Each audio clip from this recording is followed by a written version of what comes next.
Hello friends, स्वागत है आप सभी का हमारे यूट्यूब चैनल में। तो फ्रेंड्स, आज हम लोग इस वीडियो में क्लास 9 का देखिए विषय है हिंदी ए। और इस वीडियो में हम लोग द्वितीय सावधिक परीक्षा सेकंड टर्म का जो आप लोग का एग्जाम 2021-22 वाला होने वाला है, ठीक है ना। तो इस वीडियो में हम लोग सेट 1 को करने वाले हैं, ठीक है ना। हिंदी का सेट 1 करने वाले हैं। समय देखिए आप लोग का 1 घंटा 30 मिनट रहेगा और पूर्णांक आप लोग का 40 रहेगा। यहाँ से देख लीजिए कुछ निर्देश दिया हुआ है, इसको भी पढ़ लीजिएगा। परीक्षार्थी यथासंभव अपनी ही भाषा शैली में उत्तर दें। तो आपके अपना ही भाषा में उत्तर देना है। इस प्रश्न के 3 खंड है, इसमें 3 खंड दिया हुआ है। सभी खंड के प्रश्न का उत्तर देना अनिवार्य है। तो आपको इस तरीके से पढ़ लेना है, ठीक है ना। सभी प्रश्न के लिए निर्धारित अंक उसके सामने उपांत में अंकित है। उसके बाद देखिए यहाँ पर दिया हुआ है प्रश्नों के उत्तर उसके साथ दिए निर्देशों के आलोक में ही लिखें।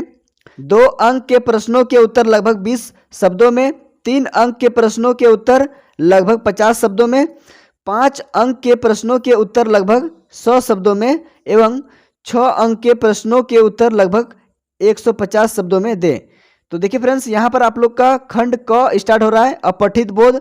यहाँ पर देखिए 3 क्वेश्चन है और ये 2-2 अंक का होगा, ठीक है ना। तो चलिए इसको हम लोग देखते हैं।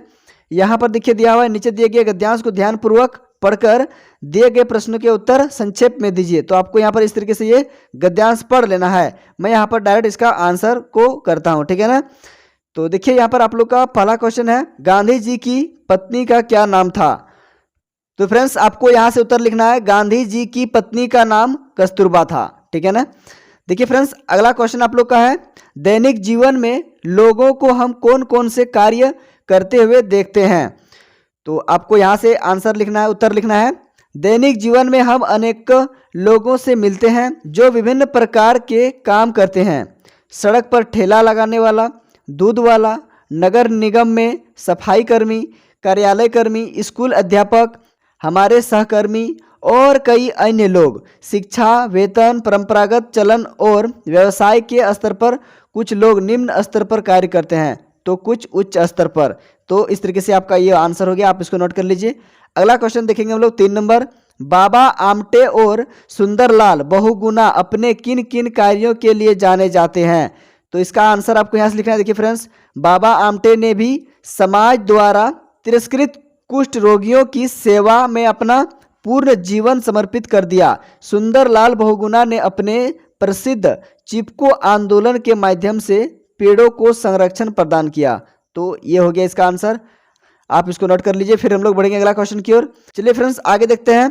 यहाँ देखिए फ्रेंड्स, यहाँ है आपका खंड ख। इसमें देखिए 4 क्वेश्चन जो होगा ये 3-3 अंक का होगा, ठीक है ना। तो देखिए इसमें चौथा नंबर का क्वेश्चन में कहता है, निम्नलिखित प्रश्नों में से किन्हीं 4 प्रश्नों के उत्तर दें। तो देखिए यहाँ पर जो है ना क नंबर का क्वेश्चन में कह रहा है, बालिका मैना ने सेनापति हे को अपने कौन कौन से तर्क देकर महल की रक्षा के लिए प्रेरित किया। तो इसका उत्तर आपको यहाँ से लिखना है। देखिए, बालिका मैना ने अपने पिता के महल की रक्षा के लिए निम्नलिखित तर्क दिए। तो देखिए पहला पॉइंट में आपको लिख देना है, मैना ने अंग्रेजों के विरुद्ध शस्त्र उठाने वालों को दोषी बताया और कहा कि इसमें मकान का क्या दोष है। अगला पॉइंट में आपको लिख देना है, मैना ने तर्क किया कि महल को गिराने से सेनापति की किसी उद्देश्य की पूर्ति ना हो सकेगी, यह स्थान मैना को बहुत प्रिय है। अगला पॉइंट लिख देना है, अंत में मैना ने सेनापति हे को अपना परिचय देकर कहा कि उन्हें उनकी पुत्री मेरी ही सहेली की रक्षा करनी चाहिए। तो इस तरीके से ये हो गया, तो आप इसको नोट कर लीजिए। फिर हम लोग बढ़ेंगे अगला क्वेश्चन की ओर। अगला क्वेश्चन है ख नंबर। देखिए इसमें कहता है, महादेवी वर्मा उर्दू फारसी क्यों नहीं सीख पाई। तो चलिए फ्रेंड्स इसका उत्तर देखते हैं। तो आपको यहाँ से लिखना है इसका उत्तर, लेखिका की उर्दू फारसी में बिल्कुल रुचि न होने के कारण वह उससे सीख नहीं पाई, इसलिए लेखिका को बचपन में उर्दू पढ़ने के लिए जब मौलवी रखा गया और वह जब घर में आए तो लेखिका चरपाई के नीचे छिप गई। तो ये हो गया इसका आंसर, आप इसको नोट कर लीजिए। आगे देखेंगे हम लोग ग नंबर। तो देखिए इसमें कहता है, कोयल की कूक सुनकर कवि की क्या प्रतिक्रिया थी। तो देखिए फ्रेंड्स, इसका आंसर आपको यहाँ से लिखना है ग नंबर का, कोयल की कूक सुनकर कवि को ऐसा लगता है जैसे कोयल उसके लिए कोई संदेश लेकर आई है। संदेश शायद महत्वपूर्ण है, नहीं तो कोयल सुबह होने तक का इंतजार करती। तो देख लीजिए, ये हो गया इसका आंसर, आप इसको नोट कर लीजिए। चलिए अब बढ़ते हैं अगला क्वेश्चन, अंग नंबर। यहाँ पर जो है ना देखिए फ्रेंड्स, इसमें जो है ना आपको 4 क्वेश्चन करने के लिए कहा है। तो मैंने क नंबर को बताया आपको, ख नंबर बताया, ग नंबर और यहाँ से अंग नंबर, ये 4 हो गया, 1 2 3 और ये 4, ये चौथा मैं आपको बताने वाला हूँ। यहाँ पर आपको इसमें से किसी 4 को ही करना है, ठीक है ना। तो यहाँ पर हम लोग अंग नंबर को देखेंगे। देखिए इसमें कहता है, सखी ने गोपी से कृष्ण का कैसा रूप धारण करने का आग्रह किया था। तो इसका आंसर आपको लिखना है। देखिए यहाँ से सखी गोपी से वही सब कुछ धारण करने के लिए कहती है जो कृष्ण धारण करते हैं। सखी ने गोपी से आग्रह किया था कि वह कृष्ण के समान सर पर मोर पंखों का मुकुट धारण करे, गले में गंजों की माला पहने, तन पर पीले वस्त्र पहने, हाथों में लाठी थामे और पशुओं के संग विचरण करे। तो ये हो गया इसका आंसर, आप इसको नोट कर लीजिए। चलिए अब अगला क्वेश्चन देखते हैं, 5 नंबर। निम्नलिखित प्रश्नों में से किन्हीं 2 प्रश्नों के उत्तर दें। तो यहाँ पर आपको 2 ही क्वेश्चन का आंसर देना है, ठीक है ना, 2 ही प्रश्न का उत्तर देना है। तो चलिए यहाँ पर हम लोग सबसे पहले ख नंबर का देख लेते हैं। गरीब आदमी का शमशान नहीं उजाड़ना चाहिए, आशय स्पष्ट करें। तो देखिए फ्रेंड्स, यहाँ पर आपको इनमें से किसी 2 का ही आंसर करना है। तो चलिए हम लोग यहाँ पर ख नंबर का और ग नंबर का आंसर देखते हैं। तो देखिए फ्रेंड्स, आपको ख नंबर का आंसर यहाँ से लिखना है। देखिए, गरीब आदमी का शमशान नहीं करना चाहिए। इस कथन का आशय यह है कि गरीबों के रहने का आसरा नहीं छीनना चाहिए। माटी वाली जब एक दिन मजदूरी करके घर पहुंचती है तो उसके पति की मृत्यु हो चुकी होती है। अब उसके सामने विस्थापन से ज़्यादा पति के अंतिम संस्कार की चिंता होती है। फिर आगे देखिए, यहाँ पर बांध के कारण सारे शमशान पानी में डूब चुके होते हैं। उसके लिए घर और शमशान में कोई अंतर नहीं रह जाता है। इसी दुख के आवेग में वह यह वाक्य कहती है। तो फ्रेंड्स, ये हो गया इसका आंसर, आप इसको नोट कर लीजिए। फिर हम लोग बढ़ेंगे अगला क्वेश्चन की ओर। देखिए फ्रेंड्स, आगे है ग नंबर। इसमें देखिए कहता है, समाज में महिलाओं को उचित गरिमा दिलाने हेतु आप कौन कौन से प्रयास कर सकते हैं। तो चलिए इसका भी हम लोग आंसर को देख लेते हैं। तो देखिए फ्रेंड्स, आपको यहाँ से इसका आंसर लिखना है, उत्तर लिखना है। देखिए, समाज में महिलाओं को उचित गरिमा दिलाने हेतु हम निम्नलिखित प्रयास कर सकते हैं। तो यहाँ से आपको पॉइंट बनाकर लिख देना है। देखिए, पहला पॉइंट में आपको लिखना है, उनकी शिक्षा के हेतु कार्य कर सकते हैं ताकि समाज में वह सर उठाकर अपना जीवन व्यतीत कर सके। दूसरा पॉइंट में आपको लिख देना है, अपने समय की महान एवं विदुषी स्त्रियों का उदाहरण समाज में प्रस्तुत करना चाहिए, ठीक है ना। उसके बाद अगला पॉइंट में आपको लिख देना है, महिलाओं को उचित सम्मान देना चाहिए। चौथा पॉइंट में आपको लिख देना है, महिलाओं को अपनी इच्छा अनुसार हर क्षेत्र में आगे बढ़ने का प्रोत्साहन देना चाहिए। उसके बाद अगला पॉइंट में लिख देना है, समाज में महिला को समान भागीदारी दिलवाने के लिए प्रयत्न कर सकते हैं, ठीक है ना। अगला पॉइंट में आपको लिख देना है, लड़कियों का विवाह बिना दहेज के लिए वह दिए हो इस विषय पर कार्य कर सकते हैं, ठीक है ना। अगला पॉइंट में आपको लिख देना है, मीडिया आदि द्वारा उनके अस्तित्व की गरिमा बनी रहे यह देखना चाहिए, अश्लील चित्र आदि पर प्रतिबंध लगाना चाहिए। तो इस तरीके से आपको पॉइंट बना के लिख देना है, ये हो जाएगा इसका आंसर। आप इसको देख लीजिए और अपना कॉपी पर इसको नोट कर लीजिए। फिर हम लोग बढ़ेंगे अगला क्वेश्चन की ओर। अब आगे हम लोग देखेंगे खंड ग। इसमें देखिए रचना दिया हुआ है। तो देखिए फ्रेंड्स, 6 नंबर का क्वेश्चन में यहाँ पर कहता है, 4 दिनों के अवकाश हेतु प्रधानाचार्य को एक आवेदन पत्र लिखें, या फिर अथवा में आपको दिया हुआ है, अपनी छोटी बहन को समय के सदुपयोग की सलाह देते हुए एक पत्र लिखें। तो आपको यहाँ पर दोनों में से किसी एक को करना, या फिर इसको कीजिए या फिर इसको कीजिए। तो चलिए मैं यहाँ पर जो है ना पहला नंबर को ये वाला करके दिखा देता हूँ, अवकाश वाला। तो देखिए यहाँ पर जो है ना इसका उत्तर आपको लिखना है। देखिए, सेवा में प्रधानाचार्य, जिला स्कूल रांची, दिनांक जिस दिन आप एग्जाम देंगे उस दिन का डेट आप दे दीजिएगा यहाँ पर। उसके बाद विषय में आपको लिख देना है 4 दिन के अवकाश के लिए प्रार्थना पत्र। उसके बाद देखिए महोदय लिख देना है। अब देखिए यहाँ से लिखना है आपको, कल अचानक मेरा स्वास्थ्य खराब हो गया, स्कूल से लौटते हुए चिलचिलाती धूप लगने से मुझे जोर का सिर दर्द हुआ जिससे मैं बेचैन हो उठा। उसके बाद लिखना है, मुझे अब काफ़ी शारीरिक कमजोरी अनुभव हो रही है, मैं स्कूल आने की स्थिति में नहीं हूँ, डॉक्टर ने भी मुझे पूर्ण विश्राम का परामर्श दिया है, कृपया मुझे आज से 4 दिनों का अवकाश प्रदान कर अनुग्रहित करें। उसके बाद यहाँ पर आपको लिख देना है, आपका आज्ञाकारी छात्र सोहन कुमार। इस तरीके से आपको लिख देना है। तो ये हो गया इसका आंसर, आप इसको नोट कर लीजिए। अगला क्वेश्चन हम लोग देखेंगे 7 नंबर। इसमें कहता है, दिए गए संकेत बिंदुओं के आधार पर निम्नलिखित में से किसी एक विषय पर निबंध लिखें।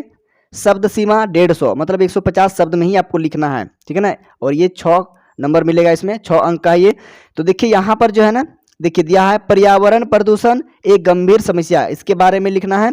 संकेत बिंदु में देखिए क्या क्या आपको दिखाना है, अर्थ प्रदूषण के प्रकार, प्रदूषण के कारण, सुधार के उपाय और उपसंहार बताना है इसमें, ये करिए। या फिर यहाँ पर देखिए अथवा में दिया हुआ है कंप्यूटर एक वरदान, इसका सांकेतिक बिंदु में लिखना है आपको, भूमिका लिखना है, आविष्कार लिखना है, उपयोग लिखना है, दुष्परिणाम लिखना है, उपसंहार लिखना है। इतना सारा चीज आपको लिखना है, तो देख लीजिए कौन सा आपके लिए ज़्यादा अच्छा है।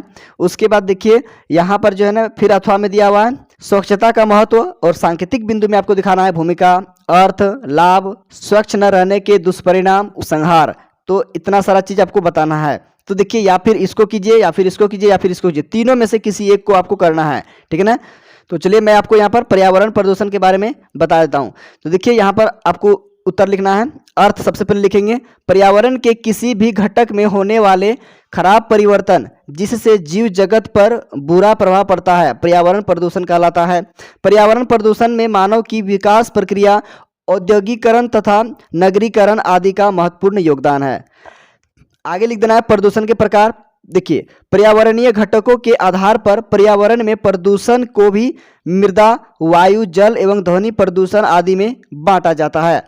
उसके बाद लिखना है आपको यहाँ पर पर्यावरण प्रदूषण का कारण, प्राकृतिक संतुलन का तेजी से बिगड़ते जाना उसके मूल में है। मनुष्य की स्वार्थपूर्ण गतिविधियां, मनुष्य अपने स्वार्थ के लिए प्राकृतिक संसाधनों का अविवेकपूर्ण दोहन और दुरुपयोग करने लगा है। इससे सारा प्राकृतिक तंत्र गड़बड़ हो गया है। इससे वैश्विक उष्मीकरण का खतरा बढ़ गया है। अब तो प्रदूषण का हाल यह है, शहरों में सर्दी की ऋतु इतनी छोटी होती जा रही है कि यह कब आई कब गई इसका पता ही नहीं चलता है। देखिए फ्रेंड्स उसके बाद आपको लिख देना है सुधार के उपाय। तो यहाँ पर देखिए प्रदूषण रोकने के लिए सबसे पहले पेड़ों को काटने से बचाना चाहिए तथा अधिक से अधिक पेड़ लगाने चाहिए।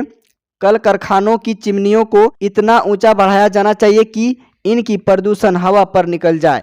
उसके बाद लिखना है इनके कचरे को जल स्रोतों में मिलने से रोकने का भरपूर प्रबंध किया जाना चाहिए। घर के अपशिष्ट पदार्थों तथा पेड़ों की सूखी पत्तियों का उपयोग खाद बनाने के लिए करना चाहिए। अब आगे हम लोग देखेंगे उपसंहार। तो उपसंहार में आपको लिखना है प्रदूषण की समस्या विश्वव्यापी एवं जानलेवा समस्या है। इसे रोकने के लिए व्यक्तिगत प्रयास के अलावा सामूहिक प्रयास की आवश्यकता है। आइए इसे रोकने के लिए हम सब भी अपना योगदान दें। तो इस प्रकार आपको इसका आंसर लिख देना है।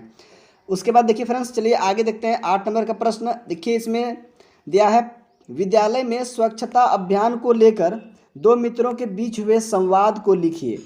या फिर यहाँ दिया हुआ है अथवा में कोरोना महामारी के विषय में 2 मित्रों के बीच हुए संवाद को लिखिए। तो चलिए हम लोग यही कोरोना वाला ही को लिख लेते हैं।